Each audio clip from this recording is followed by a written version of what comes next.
السلام عليكم، مرحبا بكم معايا في وصفة جديدة. نتمنى أنها تنال الإعجاب ديالكم. كنا كنحتاجو البرجر أولا الميني باغيت، فجبت لكم الوصفة اللي كتكون ساهلة بزاف وممكن أي وحدة أنها توجدها في وقت وجيز جدا.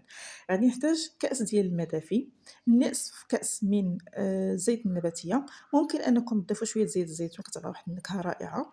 ملعقة كبيرة غير مملوءة من الخميرة الفورية، والملح حسب الذوق. كنضيفوا واحد الملعقة صغيرة من السكر أو ملعقة عسل يعني على حسب المتوفر. كنضيفوا كأس ديال الدقيق. أنا بالنسبة ليا هنا راني استعملت الملعقة اللي كتعادل ليا داك الكأس ديال الدقيق ب5 ملاعق كبار من الدقيق، ثم ملاعق كبار من الحليب بودرة، 2 معالق ديال الحليب بودرة كيكونوا مغليين عامرين مزيان.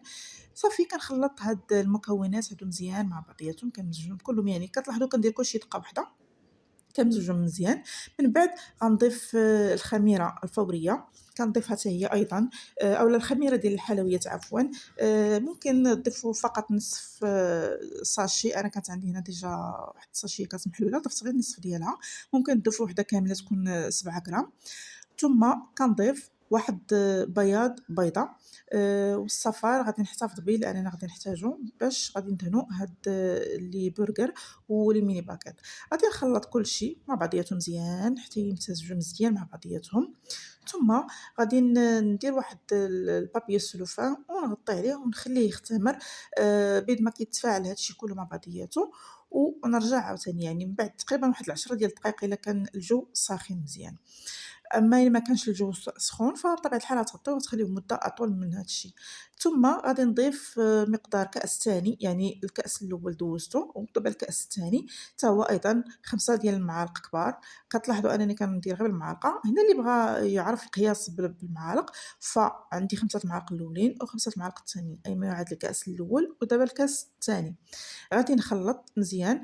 العجينة كتكون شوية كتلتصق، من بعد ضفت واحد 3 د المعالق كبار ونصف، واحد المعلقة ما بانش في التصوير، اللي كتعادل ليا نصف الكأس التالت، يعني المجموع كامل خدا ليا 2 د الكيسان ديال الدقيق ونصف، النصف شوية زايد على النصف فقط. صافي نستعن بيديا في هاد الحالة هادي، كنخلّط بيديا، وكما كتلاحظوا فهاد العجين كتكون كتلتصق في اليدين، يعني أنا خليتكم كلشي كتشوفوه بعينيكم، العجينة كتكون كتلتصق باليدين. من بعد كنضيف معلقة كبيرة مملوءة ديال الزبدة النباتية أو الحيوانية، أنا هنا كانت عندي غير النباتية. درت معلقة كبيرة مملوءة جيدًا، وكنمزج بها هاد العجين هادي ديالي كما كتلاحظوا، فكنحاول أنني ندخّلها مزيان في هاد العجين. في الأول كتكون كتلتصق ولكن كما كتلاحظوا فهي كتجمع في التالي، يعني في الأول كتكون كتلتصق ولكن في التالي راه العجينة كتجمع معانا. كنغطيوها للمرة التانية باش كتختمر لينا. من بعد ملي كتختمر فكنحاول أنني نهويها من هذاك الهوا اللي تيكون فيها. كنرش سطح العمل بشوية ديال الدقيق، غير شوية شوية فقط ماشي بزاف. وصافي كنحاول أنني ندير هكا دي بوليط اللي كيكونوا هكا صغيورين. كتلاحظوا معايا هاد لي بورغر تيكونوا غير صغار، ممكن نتوما ديرهم أكبر ولكن أنا درتهم هكا صغار. ممكن ديروا حتى صغر من هاد الحجم هذا، يعني نتوما على حسب الرغبة ديالكم. فأولًا كنشكل كلشي دقة واحدة، يعني كلشي كنديرو دقة واحدة، يعني كنشكلهم دي بوليط يكونوا كلهم متساويين. ميم حتى لي ميني باغيت كنديرهم نفس الحجم، يعني ماشي كنديرهم شوية كبار، كنديرهم حتى هُما أيضًا نفس الحجم. فتنكمّل هاد المكونات كلها أولا عفوًا هاد لي بوليط كاملين.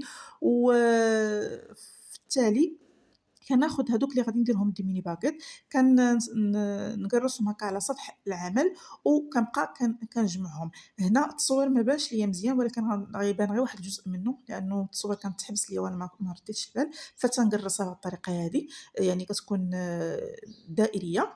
وصافي كنبقى نجمع العجينة بهاديك الطريقة. من بعد كنديرها في اللاط اللي غتدخل الفران وكنخليها تختمر للمرة التالتة.